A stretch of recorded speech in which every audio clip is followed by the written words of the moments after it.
ठीक है, class start करते हैं। अगर वॉइस वगैरह की प्रॉब्लम हो या ब्लर आए तो आप बताना बीच में ना। कल क्या क्या पढ़ लिया था हमने? कल जो टॉपिक्स पढ़े थे उनको एक बार हम रिकॉल कर लेते हैं। यहाँ पर हमने कल पढ़ा था परसेंटेज, ठीक है, परसेंटेज वाला टॉपिक पढ़ा था। सेकंड पढ़ा था हमने स्ट्रेंथ।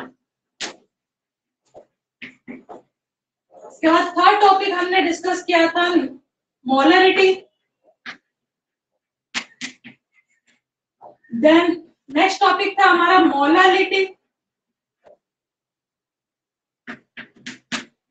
थोड़ा थोड़ा सा डिफरेंस है, अभी डेफिनेशन।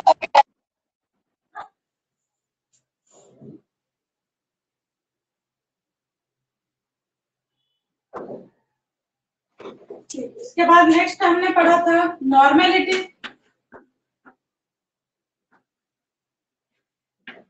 जिसे कैपिटल एन से रिप्रेजेंट किया था। इसके बाद नेक्स्ट टॉपिक था हमारा मोल फ्रैक्शन। इसके बाद पढ़ा था मास फ्रैक्शन।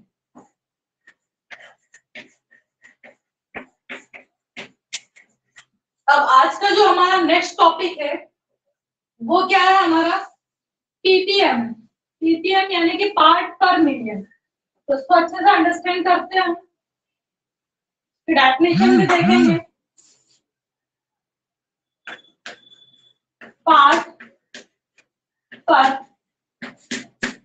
मिलियन, इसको शॉर्ट में कहा जाता है कैपिटल पी, स्मॉल पी और फिर यहाँ पर स्मॉल पीपीएम। पीपीएम यानी कि पार्ट पर मिलियन। अगर इसकी डेफिनेशन हम देखें तो डेफिनेशन में क्या कहा गया है, यहाँ पर देखते हैं अपन। डेफिनेशन में कहा है इसमें number of parts of solute, number of parts of solute. Solute क्या होता है? सॉल्यूशन में जिसका अमाउंट कम होता है उसे हम क्या कहते हैं? सॉल्यूट कहते हैं उसे, है ना। इसके बाद आगे दे रखा इन 1 मिलियन यानी 10⁶ parts of solution by weight is known as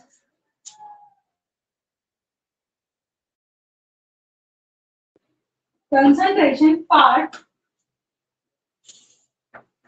per million। Okay, part पर मिलियन, शॉर्ट में इसे हम पीपीएम कहेंगे, ठीक है। अगर इसका फॉर्मूला हम देखें तो फॉर्मूला राइट कर लेते हैं।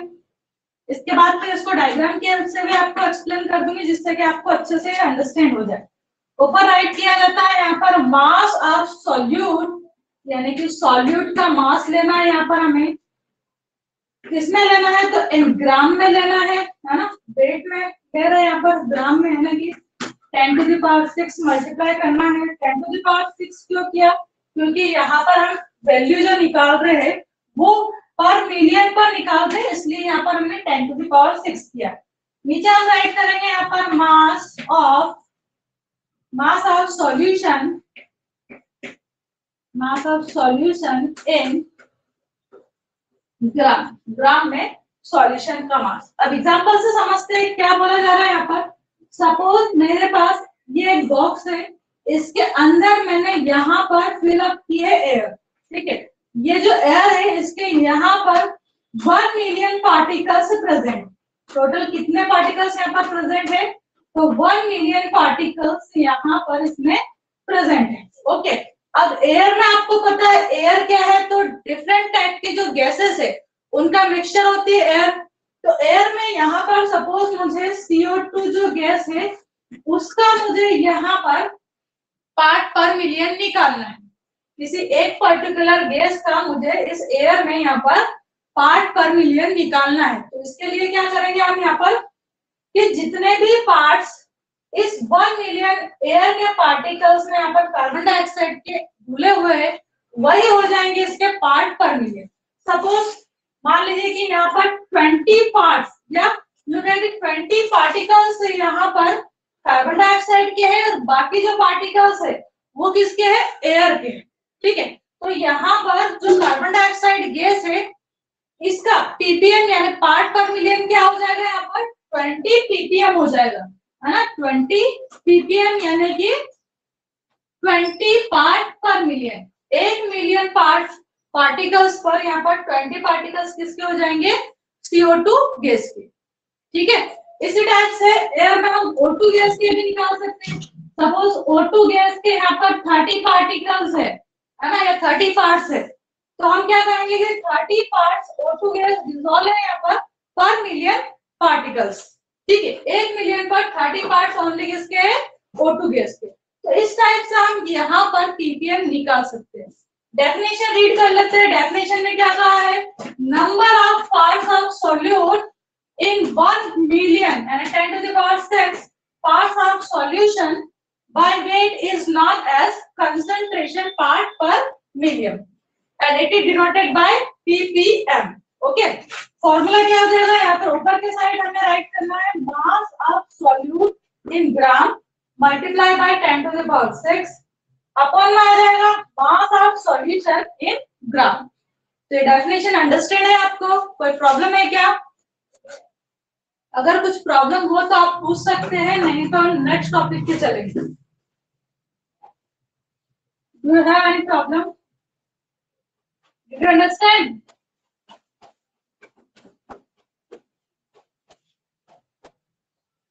रिप्लाई करना है आपको, है ना? रिप्लाई करें अनम्यूट करके। क्लियर है topic? Yes ma'am. Board clear दिखाई दे रहा है आपको? वॉइस आ रही है मेरी प्रॉपर आप तक? Yes ma'am. ठीक है, समझ में आ रहा है? यस। ठीक है, नेक्स्ट टॉपिक है हमारा डिफरेंस। देख रहे हैं हम यहाँ पर। अब डिफरेंस सीखना हमें, कल हमने पढ़ा था मोलरिटी जिसे कैपिटल एम से डिनोट किया था, है ना, और दूसरा हमने पढ़ा था मोलरिटी, मोलरिटी जिसे हमने स्मॉल एम से रिप्रेजेंट किया। तो अब यहाँ पर इन दोनों के बीच में हमें डिफरेंस स्टडी करना है यहाँ पर, है ना। डिफरेंस अगर हम यहाँ पर देख लेंगे तो इनकी जो डेफिनेशन में जो भी हमें कंफ्यूजन है वो भी यहाँ पर हमारा क्लियर हो जाएगा। तो फर्स्ट पॉइंट हम देखते हैं डेफिनेशन का। फर्स्ट पॉइंट में यहाँ पर क्या कहा है, molarity involves the molarity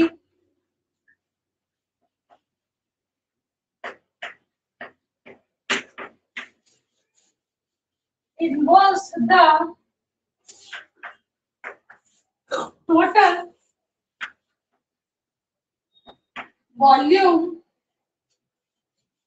of solution। अगर हम मोलरिटी की डेफिनेशन निकालते हैं तो मोलरिटी में क्या होता है, यहाँ पर हम किसको कंसीडर करते हैं, जो टोटल सॉल्यूशन रहता है ना उसके वॉल्यूम की बात यहाँ पर की जाती है। यानी कि मोलरिटी जब भी हम निकालते हैं तो जो टोटल सॉल्यूशन का अमाउंट है उसमें निकालते हैं। ओके, ऐसे अगर मोलरिटी की हम बात करें तो मोलरिटी को हम किस में निकालते हैं, सॉल्वेंट में निकालते हैं। तो यहाँ पर क्या आ जाएगा, मोलरिटी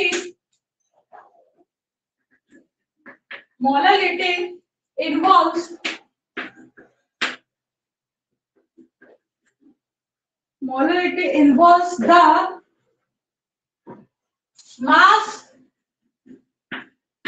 of solvent। जो मोलरिटी है उसे हम किस में मेजर करते हैं, ओनली सॉल्वेंट में, है ना। सॉल्वेंट क्या होता है पता है आपको? जैसे सपोज मैंने यहाँ पर एक सॉल्यूशन बनाया, ये मेरे पास क्या बना है, यहाँ पर एक सॉल्यूशन बनाया है। ओके, इस सॉल्यूशन में जो स्मॉल अमाउंट में है यहाँ पर या फिर अगर लेस अमाउंट में है उसे हम कहेंगे यहाँ पर सॉल्यूट। ओके, और जो लार्ज अमाउंट में यहाँ पर है, जैसे वाटर लिया मैंने लार्ज अमाउंट में, तो उसे हम कहते हैं सॉल्वेंट। ठीक है, इनको याद रखने की मैंने ट्रिक भी बताई थी, कैसे याद रख सकते हैं। जिसकी स्पेलिंग स्मॉल है उसको हमें स्मॉल अमाउंट में लेना है, और जिसकी स्पेलिंग यहाँ पर लार्ज है, बड़ी है, उसे हमें यहाँ पर लार्ज अमाउंट में लेना। ठीक है, तो याद रहेगा हमें।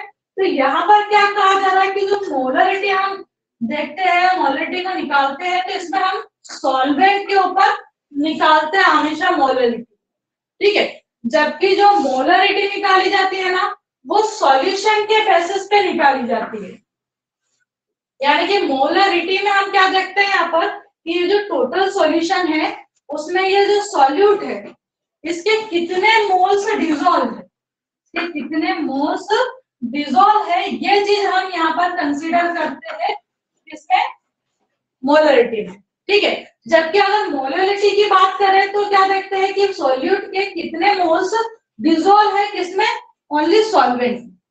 ठीक है, तो ये डिफरेंस है यहाँ पर कि मोलरिटी में सॉल्यूशन की बात की जाती है, यानी कि सॉल्यूशन में कितने सॉल्यूट के मोल्स डिजोल्व है ये देखा जाता है, जबकि मोलरिटी में सॉल्वेंट के अंदर कितने मोल्स ऑफ सॉल्यूट डिजोल्व है वो चेक किया जाता है। ठीक है, तो कॉल आ रहा है। हाँ कुमकुम बोलो जल्दी, क्लास चल रही है। वो अभी क्लास है। हाँ अभी मतलब आपने भेज दिए कि सबको वो नोटिफिकेशन नहीं आई है? नोटिफिकेशन नहीं है, ये इस पे है ना टीचमेंट ऐप पे, हाँ ज्वाइन कर लो आप टीचमेंट ऐप पे। ठीक है। हाँ, बच्चों की रिक्वेस्ट आई है उसको एक्सेप्ट कर लेते हैं, है ना, उसके आगे फिर देखते हैं अपन। कुलदीप आनंद,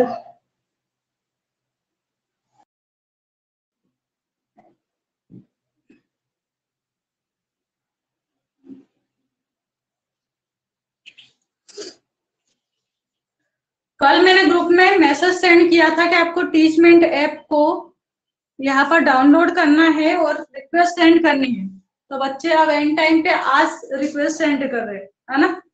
इतना लेट मैसेज देखते हैं क्या आप,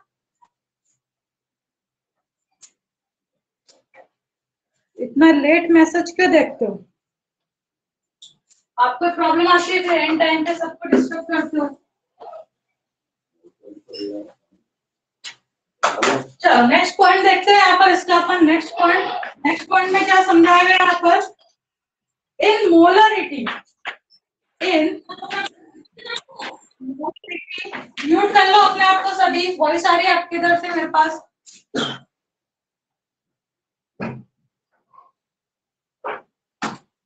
म्यूट कर लो सभी।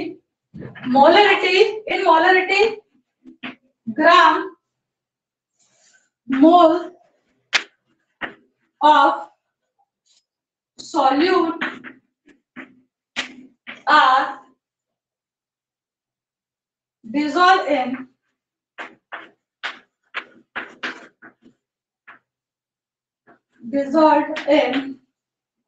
1 liter of solution, 1 liter of solution।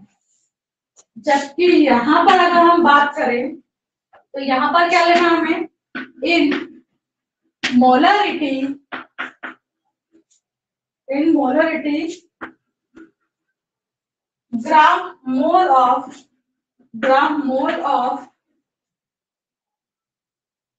solute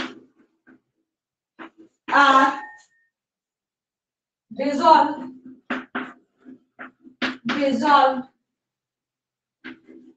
in 1 kilogram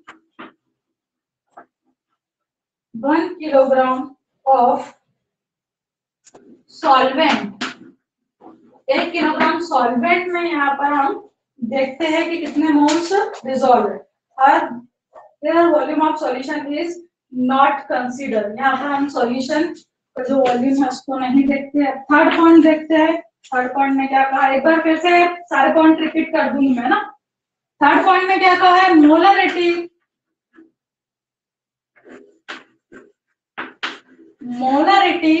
change with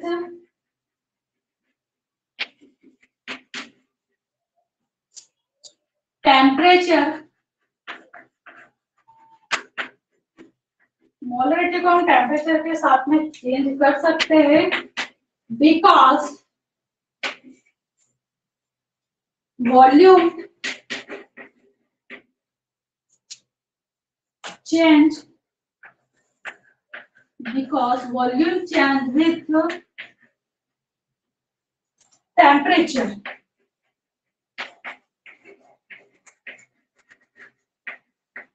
क्योंकि जो वॉल्यूम है वो टेम्परेचर के साथ में चेंज होता है। थर्ड पॉइंट में यहाँ पर क्या कहा है, मोलरिटी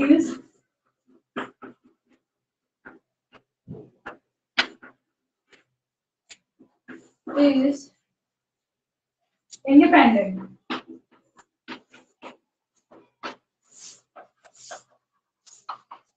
जो मोलरिटी है वो इंडिपेंडेंट होती है ऑफ टेम्परेचर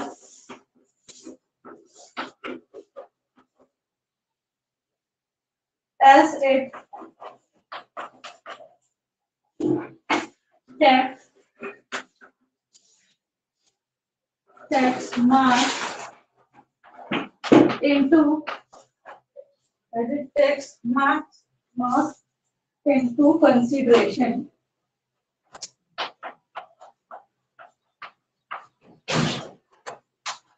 कंसिडरेशन लिखा है यहाँ पर, है ना। तो वन टाइम सारे पॉइंट्स को हम रिकॉल कर लेते हैं, ठीक है।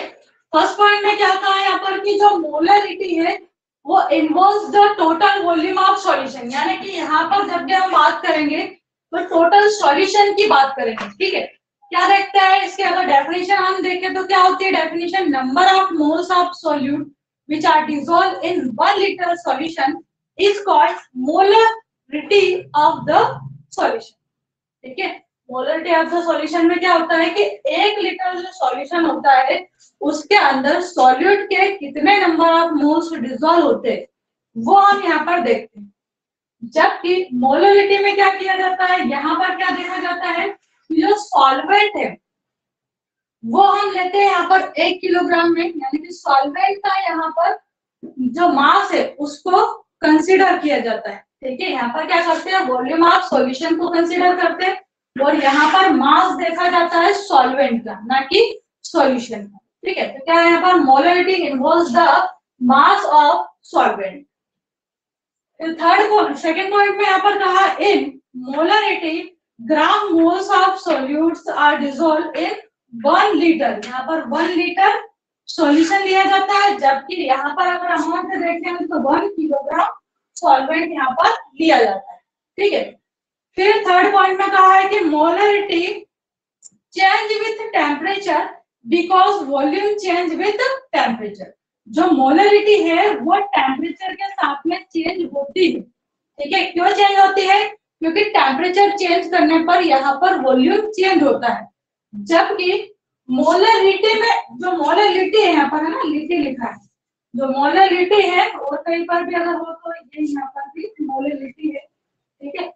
जो मोलरिटी है इज इंडिपेंडेंट ऑफ टेम्परेचर, यहाँ पर जो मोलरिटी है वो टेम्परेचर से बिल्कुल इंडिपेंडेंट रहती है, यानी कि टेम्परेचर का यहाँ पर कोई भी इफेक्ट नहीं पड़ता। As it take mass into consideration, क्यों, क्योंकि यहाँ पर हम वॉल्यूम ना लेके क्या लेते हैं, मास लेते हैं, ठीक है। तो जो टोटल मास होता है वो सेम ही रहता है, ठीक है। जो टोटल मास होता है वो सेम ही रहता है, यहाँ पर वॉल्यूम चेंज हो सकता है टेम्परेचर के साथ में। आनंद एंड जागृति ऐड हो गए हैं इसमें, है ना, हो गए आई थिंक, ठीक। जो मास है वो कभी भी चेंज नहीं होता है, केवल वॉल्यूम चेंज होता है टेम्परेचर के साथ में। अब ये जो डेफिनेशन है इसमें अपन वॉल्यूम लेते हैं सॉल्यूशन का, तो टेम्परेचर अगर बढ़ता है या कम होता है तो यहाँ पर वॉल्यूम भी बढ़ेगा या कम होगा। जबकि यहाँ पर मोलरिटी में क्या होता है, टोटल जो मास है वो देखा जाता है कि यहाँ पर अपन ने 1 किलोग्राम सॉल्वेंट लिया था, तो गर्म करने पर या ठंडा करने पर जो सॉल्वेंट है उसके मास में कोई चेंज होता है क्या, तो मास में यहाँ पर चेंज नहीं होता है, ठीक है। तो ये हमने इसके डिफरेंस के 3 पॉइंट्स देखे दोनों साइड। आपको कोई कंफ्यूजन हो इससे रिलेटेड मैम इरेज मत करो मैम। अरे ये सारे स्क्रीनशॉट ले लो आप, और ये सारे पॉइंट्स है ना आपको बुक में मिल जाएंगे, स्क्रीनशॉट लो जल्दी से। हाँ ले लिया, हाँ चलेगा। ठीक, आ रहा समझ में? ये सारे पॉइंट आपको सिलॉल की जो केमिस्ट्री की बुक है ना उसमें मिल जाएंगे इजीली, या फिर आप स्क्रीनशॉट लेके रख सकते हो ना, हर एक टॉपिक का आप स्क्रीनशॉट लेके रख सकते हो।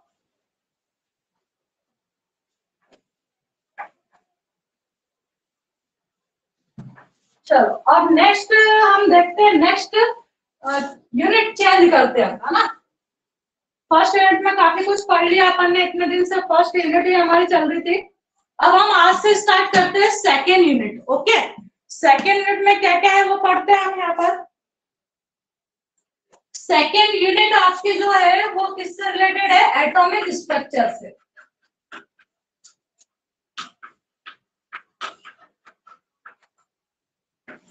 एटॉमिक स्ट्रक्चर से रिलेटेड है आपकी सेकेंड यूनिट।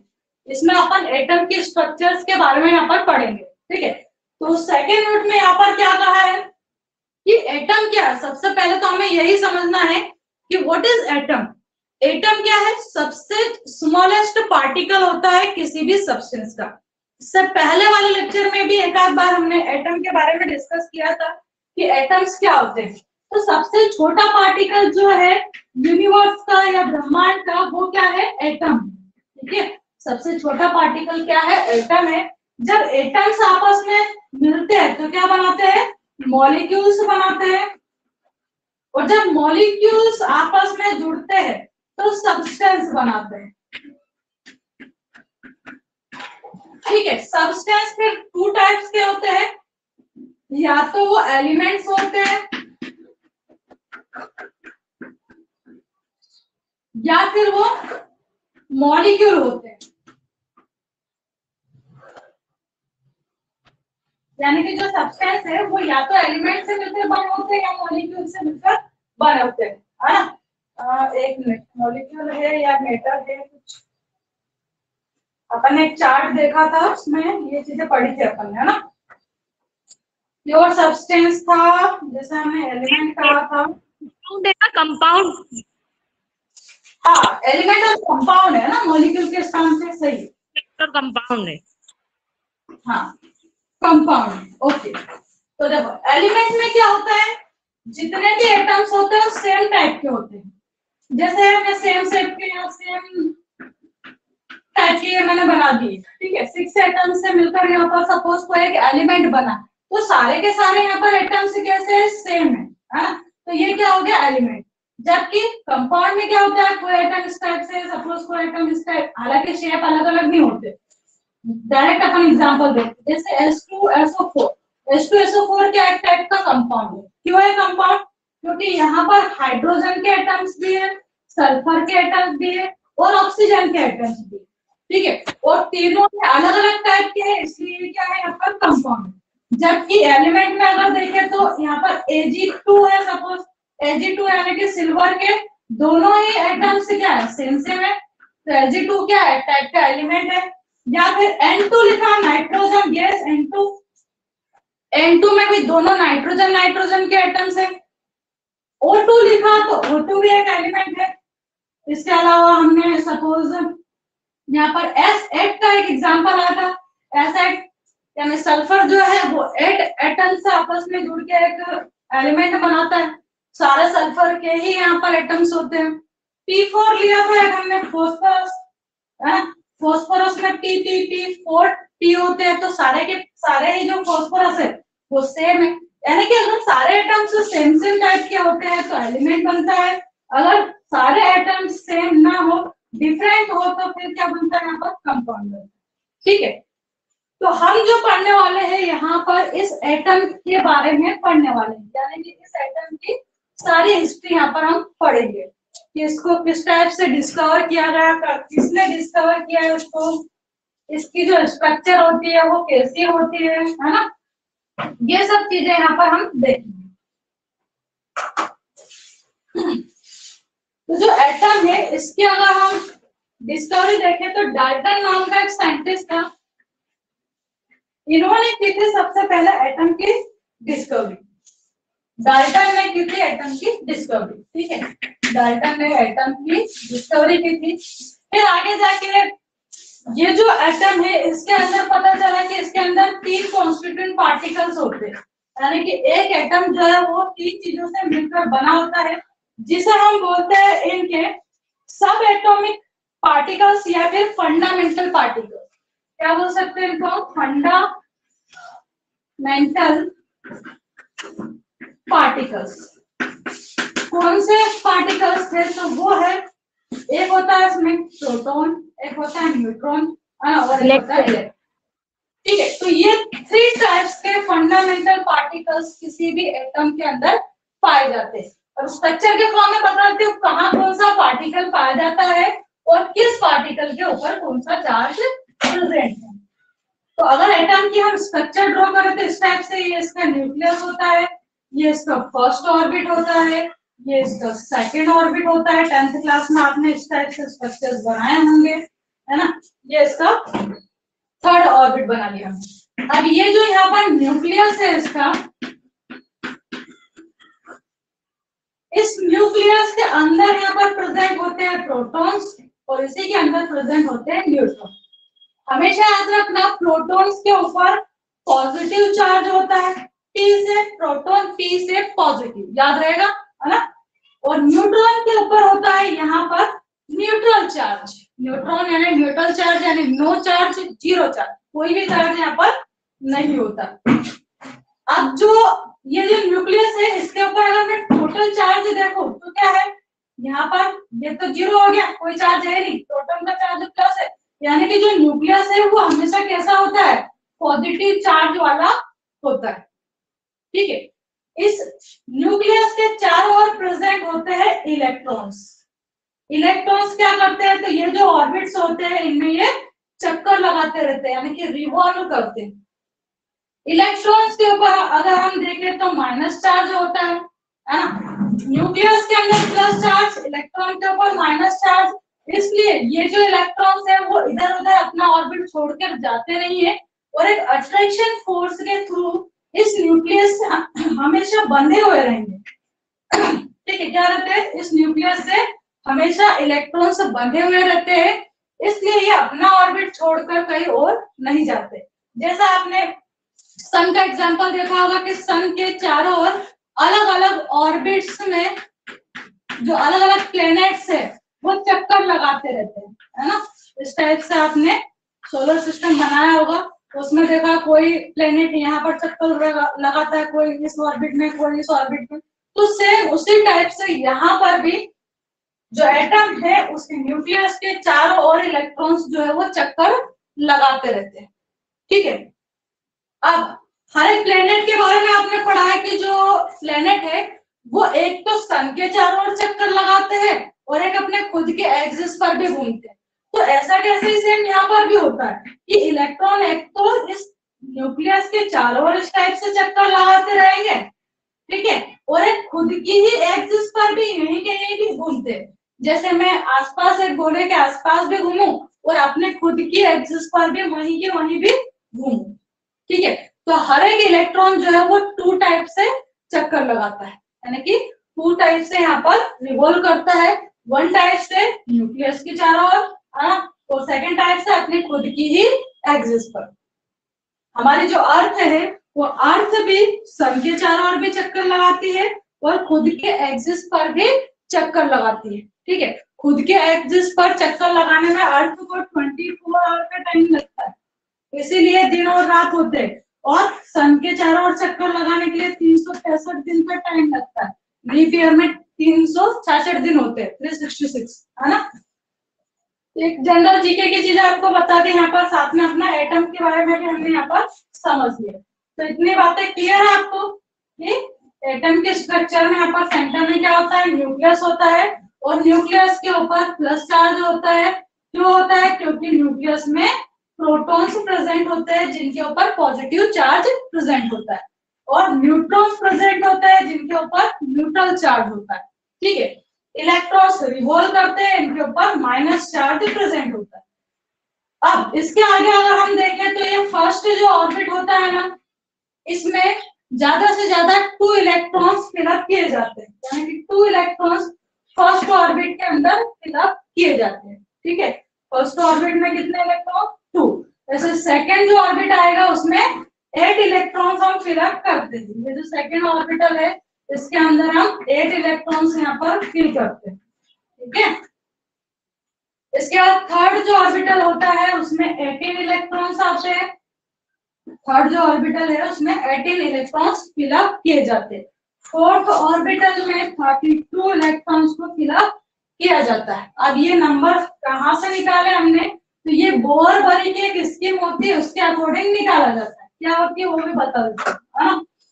बोर-बरी ने क्या स्कीम दी? एक फॉर्मूला दे दिया उसमें छोटा सा 2n²। क्या दिया उन्होंने? 2n²। इसके अकॉर्डिंग क्या कहा उन्होंने कि जो n है ना, इसके स्थान पे क्या रखो आप? Number of orbit. तो आपके पास यहाँ पर किस ऑर्बिट में कितने नंबर में इलेक्ट्रॉन्स बनना है वो निकल के आ जाएगा। ठीक है, जैसे ये जो ऑर्बिट है वो क्या है? फर्स्ट नंबर का, ये सेकंड नंबर का, ये जो ऑर्बिट है थर्ड नंबर का, इसके बाद अगर कोई सा ऑर्बिट आ जाए तो फोर्थ नंबर का ऑर्बिट है। सपोज फर्स्ट ऑर्बिट में यहाँ पर निकाल के देखते हूँ कितने इलेक्ट्रॉन्स फिलअप होंगे। तो क्या होगा? 2 मल्टीप्लाई n के स्थान पे क्या हो जाएगा? 1। फर्स्ट ऑर्बिट रखा, इसका स्क्वायर क्या आ जाएगी वैल्यू? मल्टीप्लाई इसका स्क्वायर हटाएंगे तो 1 और 2 में मल्टीप्लाई करेंगे तो 2। सेकेंड ऑर्बिट के लिए निकाल लेते हैं 2, और सेकेंड के लिए n के स्थान पे क्या आ जाएगी? 2 वैल्यू और पावर इसकी 2। 2 टू द 4 यहाँ पर हो जाएगा 2 टाइम लिखेंगे इसको तो, और 4 टू द 8, ये 8 इलेक्ट्रॉन्स। ठीक है, वैसे थर्ड ऑर्बिट के लिए निकालना है तो यहाँ पर क्या हो जाएगा? 2 मल्टीप्लाई 3 और इसका स्क्वायर इज इक्वल्स टू 3 3 जा 9, 9 टू द 18, तो ये 18 हो गया। फिर फोर्थ ऑर्बिट के लिए अगर निकालना है तो यहाँ पर 4 का स्क्वायर हो जाएगा, 4 4 द 16, इसको पावर को हटाएंगे तो क्या हो जाएगा? 4 मल्टीप्लाई 4, 4 4 जा 16 प्लस 2 32। फिर फिफ्थ ऑर्बिट में अगर निकालना और आगे आपको निकालना है तो फिफ्थ में क्या हो जाएगा? 2 मल्टीप्लाई यहाँ पर 5 का स्क्वायर, 5 का स्क्वायर में 5 5 5 5 जा 25, 25 2 जा 50, है ना। तो इस टाइप से एक सीक्वेंस हमें यहाँ पर मिलेगा। इलेक्ट्रॉन्स को हमें फर्स्ट ऑर्बिट में 2, सेकंड में 8, फिर थर्ड ऑर्बिट जो है इसके अंदर में 18 इलेक्ट्रॉन्स मैक्सिमम फिलअप कर सकती हूँ। फोर्थ ऑर्बिट के अंदर 32 इलेक्ट्रॉन्स का फिलअप कर सकते हैं। फिफ्थ ऑर्बिट के अंदर 50 इलेक्ट्रॉन्स को यहाँ पर फिलअप कर सकते हैं। ठीक है, ये अंडरस्टैंड है आपको? कोई कंफ्यूजन है पूछ सकते हो अगर हो तो। Any doubt? No, ma'am.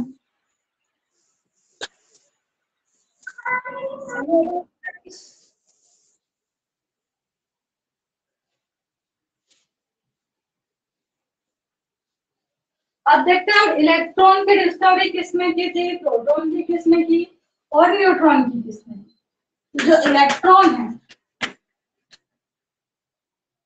इसकी डिस्कवरी किसने की थी? सर जे थॉमसन ने। Sir J Thomson. ठीक है, सर जे थॉमसन ने की थी इलेक्ट्रॉन की डिस्कवरी। उसके बाद आता है प्रोटॉन। प्रोटॉन की डिस्कवरी किसने की थी? तो रदरफोर्ड ने की थी।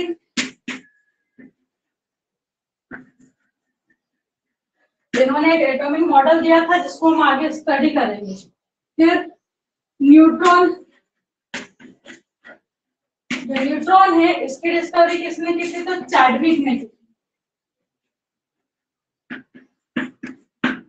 चैडविक ने की थी यहाँ पर न्यूट्रॉन की डिस्कवरी। तो ये आपने इनके डिस्कवरर देख लिए। ईयर तो आपको बुक में मिल जाएंगे कौन से ईयर में किसने किसकी डिस्कवरी की थी। तो इतना आपको क्लियर है? यहाँ पर कोई कंफ्यूजन हो तो आप सकते हो। 36 मिनट की क्लास हो चुकी है आपकी, और थोड़ी देर लेते हैं अपन, है ना। मैम 10:45 तक लोगे ना? हाँ, किसी को कोई कंफ्यूजन? बाकी बच्चे प्रेजेंट है या इधर उधर चैटिंग कर रहे हैं? कोई रिप्लाई कर रहे हैं? बस एक कुमकुम में पढ़ रही है ऐसा लग रहा है मुझे। मैम हम भी है। कौन है? सरिता? नहीं बताओ। जागृति। जागृति। इसके नाम याद रहेगा ना, इसके असाइनमेंट में टेस्ट में अच्छे मार्क्स आएंगे। मैम मेरा तो आप भूलोगे ही नहीं, पहले से ही याद है आपको तो। क्या नाम है? कुमकुम। कुमकुम। आप लोगों को रिप्लाई करना है ना। लाइव क्लास का मीनिंग ये होता है कि आपको जो भी प्रॉब्लम्स रहे वो आप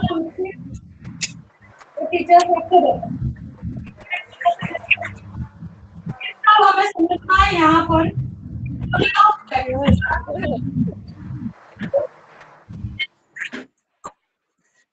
डिस्कवरी ऑफ इलेक्ट्रॉन। जो इलेक्ट्रॉन है इसकी डिस्कवरी किस टाइप से की गई थी ये हम यहाँ पर सीखेंगे। साथ में यहाँ पर ऑब्लिक करके और करके हम लिख लेते हैं cathode rays. Cathode rays cathode में भी यहाँ पर हम सीखेंगे। ठीक है, दोनों टॉपिक एक साथ आपके कवर हो जाएंगे। एक साइंटिस्ट है जिनका नाम था रदरफोर्ड। नहीं, रदरफोर्ड नहीं, अभी क्या देखा, थॉमसन देखा था। इलेक्ट्रॉन की डिस्कवरी किसने की थी? Sir J Thomson. जो सर जे थॉमसन थे, इन्होंने क्या किया, एक ग्लास की इस टाइप की ट्यूब ली इन्होंने। ठीक है, ग्लास की एक ट्यूब ली इन्होंने, और ये जो ग्लास की ट्यूब थी इसमें दोनों साइड यहाँ पर इन्होंने मेटल के इस टाइप से छोटी छोटी रॉड लगा दी, जिसको हम बोलते हैं इलेक्ट्रोड। क्या बोलते हैं इनको? इलेक्ट्रोड। इलेक्ट्रोड, ठीक है, इलेक्ट्रोड्स लगा दिए। एक जो इलेक्ट्रोड है जिसके आनंद अपना माइक बंद कर लो। अभी अपने माइक्स माइनस चार्ज है, इसको माइनस चार्ज से यहाँ पर अटैच किया है बैटरी के। हाई वोल्टेज देना, यहाँ पर इसको हम प्लस चार्ज से अटैच करते हैं और इसको नाम दिया एनोड। ये जो इलेक्ट्रोड है इसे एनोड। मैम आपकी स्क्रीन नहीं दिख रही। किसकी दिखाई दे रही है? आनंद पाटीदार। आनंद प्लीज माइक म्यूट कर लो। म्यूट है हमारा माइक। एक मिनट।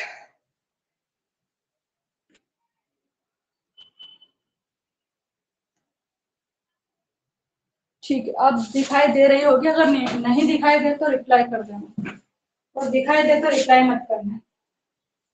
ठीक है, यहाँ पर क्या कर रहे हैं, हाई वोल्टेज से बैटरी को यहाँ पर अटैच किया गया है। हाई वोल्टेज यहाँ पर अटैच किया गया है। ये यहाँ पर बैटरी का साइन बना हुआ है इस टाइप से। ये यहाँ पर वायर लगा दिया, इसको कहेंगे हाई वोल्टेज। हाई वोल्टेज यहाँ पर अप्लाई किया गया है। ठीक है, इसके अलावा यहाँ से एक वैक्यूम पंप लगा हुआ है। वैक्यूम पंप की हेल्प से यहाँ पर वैक्यूम किया जाता है। वैक्यूम किया जाता है यानी कि यहाँ पर जो भी एयर थी उसे यहाँ से बाहर निकाल दिया गया है। टू वैक्यूम पंप, यहाँ पर ऐड करेंगे to vacuum pump. Vacuum pump से यहाँ से हमने एयर निकाल दी है। ये जो डायग्राम है उसका नाम क्या है? जितने भी आप डायग्राम्स केमिस्ट्री या बायो में बनाते हो, हर एक डायग्राम का नेम राइट करना जरूरी है। यहाँ पर लिखा है cathode ray discharge tube. Cathode ray discharge tube. ठीक, क्या क्या सर जे थॉमसन ने यहाँ पर इस टाइप से ग्लास की एक ट्यूब ले ली इन्होंने। ये इस टाइप से यहाँ पर ग्लास की एक ट्यूब है। इस ग्लास के ट्यूब को यहाँ पर वैक्यूम पंप की हेल्प से यहाँ से पूरी एयर उन्होंने बाहर निकाल दी। ठीक है, इसके बाद हाई वोल्टेज की यहाँ पर एक बैटरी से कुछ दो इलेक्ट्रोड्स को यहाँ पर लगा के उनको कनेक्ट कर दिया, ठीक है। अब इन्होंने यहाँ से इसमें इलेक्ट्रिसिटी प्रोड्यूस करवाई, तो इन्होंने क्या देखा यहाँ पर कि ये जो यहाँ पर कैथोड है जिसके ऊपर माइनस चार्ज है, इससे छोटे छोटे पार्टिकल्स यहाँ से निकल रहे हैं और वो एनोड की ओर जा रहे हैं, ठीक है। छोटे छोटे पार्टिकल्स निकल के यहाँ पर एनोड की ओर जा रहे हैं, यानी कि इनको कुछ रेस दिखाई दी यहाँ पर, रे के फॉर्म में, यानी कुछ ऐसी लाइन से जाती हुई दिखाई दी छोटी छोटी, और ये जो लाइट्स है वो चमकीली थी, जैसे जुगनू चमकता है उसी टाइप से ये रेस यहाँ पर ऐसे सीधी ऐसे जाती हुई इनको दिखाई दी। और ये जो रेस जा रही है इनको इन्होंने नाम दिया कैथोड रेस। अब इनको कैथोड रेस क्यों नाम दिया, क्योंकि ये जो रेस है वो कहाँ से इमर्ज हो रही, कहाँ से निकल रही है, कैथोड से निकली ना, इसलिए इनको इन्होंने कैथोड रेस नाम दिया। आप डॉटेड लाइन से रिप्रेजेंट करोगे, बट यहाँ पर मैं सॉलिड लाइन से रिप्रेजेंट कर रही हूँ क्योंकि आपको अच्छे से यहाँ पर दिखे इसके लिए, ठीक है। तो सारी की सारी रेस ये जो है वो कैथोड से निकलती है और एनोड पर जाके एंड होती है। एनोड के ऊपर प्लस चार्ज है, कैथोड के ऊपर माइनस चार्ज है। अब क्योंकि ये जो रेस है वो कैथोड से निकल रही है, इसलिए ये रेस के ऊपर कौन सा चार्ज था, माइनस चार्ज। और इसके अलावा उन्होंने क्या कहा कि ये जो कैथोड रेज है ये छोटे छोटे पार्टिकल से मिलकर बनी, किससे मिलकर बनी है, छोटे छोटे पार्टिकल से मिलकर बनी है। और ये जो पार्टिकल्स है इनके ऊपर कौन सा चार्ज है, तो माइनस चार्ज है। और माइनस चार्ज वाले ये क्या है, तो ये इलेक्ट्रॉन्स है। क्या है ये, इलेक्ट्रॉन्स है, ठीक है। इसलिए इन्होंने कहा कि इलेक्ट्रॉन से मिलकर बनी है ये कैथोड रेस। अब कैथोड रेस की डिस्कवरी हुई तो साथ में इलेक्ट्रॉन की भी डिस्कवरी हो गई, क्यों, क्योंकि इलेक्ट्रॉन से ही तो मिलकर बनी थी रेस। जब छोटे छोटे पार्टिकल्स एक लाइन में यहाँ पर चलते हैं तो बनती है कैथोड रेस। नाम कैथोड ही क्यों दिया इनको, एनोड क्यों नहीं दिया, क्योंकि ये कैथोड से निकल रही थी, ठीक है। इसी टाइप से आगे आप एक और टॉपिक पढ़ोगे, उसमें आप पढ़ोगे कि एनोड रेस भी होती है। अब एनोड रेस क्या होगी, ऐसी रेस जो कि एनोड से निकलती है, इनकी डायरेक्शन उल्टी हो जाएगी, ये इस साइड में चलेगी, है ना। एनोड से भी निकलती है रेस, एनोड से जो रेस निकलती है उनका नाम एनोड रेस दे दिया। और एनोड रेस के ऊपर बताया कि इनके ऊपर प्लस चार्ज होता है, और ये किससे मिलकर बनी है, छोटे छोटे पार्टिकल से मिलकर बनी है, जिनको हम बोलते हैं प्रोटॉन, ठीक है। एनोड जो रेस है वो प्रोटॉन से मिलकर बनी है, जबकि कैथोड जो रेस है वो इलेक्ट्रॉन से मिलकर बनी है, इलेक्ट्रॉन से मिलकर बनी होती है कैथोड रेस। तो दोनों ही टाइप की रेस होती है, ठीक है। कैथोड रेस जो कैथोड से निकलती है रेस उन्हें हम कैथोड रेस कहते हैं। और कैथोड जो रेस है इनकी डिस्कवरी किसके द्वारा की गई है, तो सर जे थॉमसन के द्वारा। जबकि एनोड जो रेस है वो एनोड से निकलती है, और इनकी डिस्कवरी किसने की थी, तो इनके कोई साइंटिस्ट दूसरे हैं, इनका नाम आपको बता दूंगी मैं, है ना। क्या नाम है देख लेते हैं अपन। वैसे प्रोटॉन की डिस्कवरी के लिए तो हम किसे जानते हैं, रदरफोर्ड को जानते हैं, है ना। प्रोटॉन की डिस्कवरी के लिए रदरफोर्ड को जानते हैं। गोल्डस्टीन ने की थी ये प्रोटॉन रेस की खोज, किसने की थी,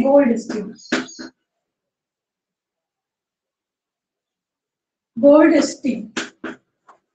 जबकि कैथोड ये जो कैथोड रेस है इनकी खोज किसने की थी, तो सर जे थॉमसन ने की थी। और सर जे थॉमसन ने की थी इनकी खोज। और यहाँ पर कैथोड रेस से ही इलेक्ट्रॉन के बने, इसलिए इलेक्ट्रॉन की डिस्कवरी का श्रेय भी इन्हीं को जाता है, यानी कि इलेक्ट्रॉन के डिस्कवरर भी इन्हीं को माना जाता है, ठीक है। इसके अलावा इसमें और कुछ इम्पोर्टेंट है क्या, ठीक है, बस इतना सफिशिएंट है इसमें भी।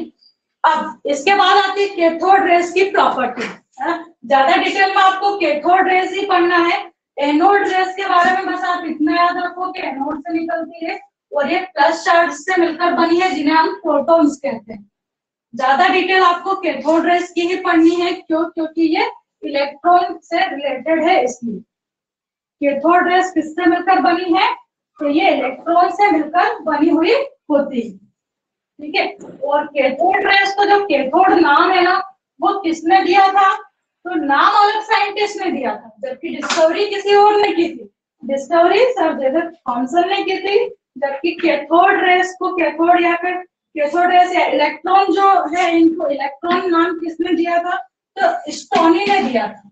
स्टोनी नाम के साइंटिस्ट आए थे, इन्होंने इलेक्ट्रॉन नाम दिया था, इन्होंने इलेक्ट्रॉन वर्ड दिया था, ठीक है, स्टोनी ने। जबकि डिस्कवरी किसने की थी? तो सब जे थॉमसन ने की थी, ठीक है। अब इसके बाद हम प्रॉपर्टीज देख लेते हैं, टाइम देखते हैं कितना हो गया है, नहीं तो नेक्स्ट लेक्चर में कवर करेंगे उसको। फिर हम ना टाइम देख लेते हैं कितना हमारे पास है बचा हुआ। किसी ने चैटिंग में कुछ आकाश बोल रहा है, यस मैं अक्षत। अक्षत है ना।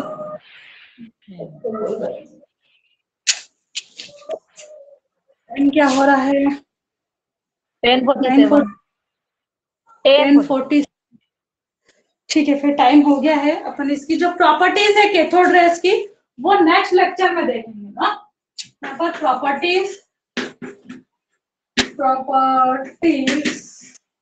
ऑफ कैथोड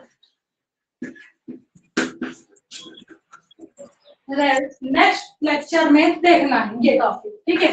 इसके 4-5 प्रॉपर्टीज है कैथोड रेस की, वो नेक्स्ट लेक्चर में आपको कवर करवा दूंगी। अब आज के जो हमने टॉपिक्स पढ़े हैं उनको हम एक बार रिकॉल कर लेते हैं। सबसे पहला टॉपिक आपने क्या पढ़ा था? पीपीएम पढ़ा था, है ना। पीपीएम से शुरुआत की थी हमने, पार्ट पर मिलियन। उसके बाद नेक्स्ट टॉपिक हमने क्या पढ़ा? Difference between molarity and molarity and molarity. हाँ, तो इतने टॉपिक जो आज आपने पढ़े हैं ना, उनको आप टेस्ट कॉपी में राइट कर देना। इसके बाद हमने इलेक्ट्रॉन, प्रोटॉन, न्यूट्रॉन्स के एटम देखे, यानी एटम की स्ट्रक्चर देखी, atom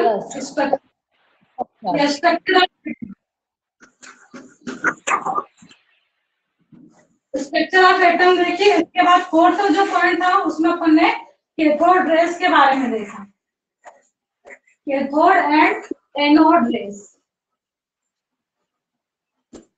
cathode and anode rays के बारे में यहाँ पर हमने स्टडी किया, ठीक है। अब अगर किसी की क्लास छूट गई है या स्टार्टिंग के कुछ टॉपिक्स अगर छूटे हैं, जैसे पीपीएम वगैरह कुछ बच्चों ने नहीं समझा था, या मोलरिटी वगैरह टॉपिक मिस हो गए, तो ये जो वीडियो बन रहा है इसकी रिकॉर्डिंग भी रहेगी, तो आप इसी ऐप में यहीं पर आके देख सकते हैं, या फिर मैं वीडियो को यूट्यूब पे अपलोड करूंगी और वहां से फिर लिंक शेयर करूंगी, तो वो भी आप देख सकते हैं, ठीक है। और क्लास में आपको रेगुलरली बने रहना है, टॉपिक को अच्छे से समझना है। अगर आप 11th की केमिस्ट्री ठीक से नहीं समझते हो तो आपको 12th में फिर प्रॉब्लम आएगी, है ना। वहां पर आपको कुछ भी चीजें ठीक से समझ में नहीं आएगी, और यहाँ पर जो चीजें पढ़ाई जाएगी उसी से रिलेटेड आपके टेस्ट और असाइनमेंट दिए जाएंगे, और टेस्ट और असाइनमेंट के जो मार्क्स है वो आपके एनुअल एग्जाम में जुड़ेंगे, ठीक है। तो ठीक, क्लास ऑफ करते हैं अपन यहाँ पर। आप बाय मैम। किसी को कुछ पूछना हो तो पूछ सकते हो, नहीं तो क्लास ऑफ करूंगा। किसी को कुछ पूछना है क्या? और फेयर कॉपी मेंटेन करना है ना। और यही टॉपिक्स आपके होमवर्क में है, इनको आपको लर्न करना है और फेयर कॉपी में अच्छे से राइट करना। आज जो पढ़ा है, डेली जो पढ़ेंगे वही आपका होमवर्क रहेगा, चाहे मैं बोलूं या नहीं बोलूं, आपको याद रखना है जो डेली पढ़ रहे हैं वही हमारा होमवर्क। पूछना है क्या किसी को? क्लास ऑफ करूं?